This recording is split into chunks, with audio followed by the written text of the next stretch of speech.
Pero tol, mga ano ba yun, yung ginagawa mo yun? Yung nasa isip mo na parang, ito na yung tatahakin ko ang landas. Ganun? O ulit ka na sa kumbaga music na yung nakikita mo. Oo, tsaka kaya lang siya ganun kasi kumbaga, kung ano lang yung meron ako, kung ano yung, yun lang yung pinagayaman ko.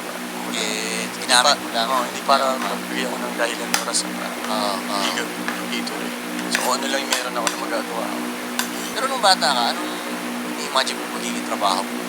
Wala, totoo lang ha, totoo lang. Wala ako naisip na magiging trabaho. Ganun? Oo. Hindi siya nakikita sa sarili ko. Kahit nung lumalaki ako, Pero pinapangarap mo man lang. wala eh.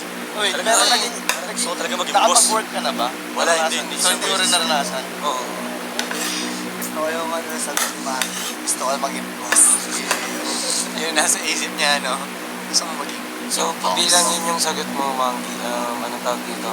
Anong boss ka ng ano? Kumbaga na sarili ko, no? Kumbaga walang nasa taas ko, nasa ilalim ko, hindi. Taas ko lang, Panginoon lang, kumbaga. Bukod doon, walang tao, kumbaga. Ako yun. Pagtas ng Diyos ako. Kumbaga, sa ilalim niya ako. Gets ko, pero what I mean is, kunwari, negosyo ba yun? Mhm. Music ba yun? Bali kahit ano na. Negosyo. Parang ganun na. Oo. Sa lahat, sa buhay, kumbaga, sa overall. lahat. Damn, son. Maganda naman talaga yung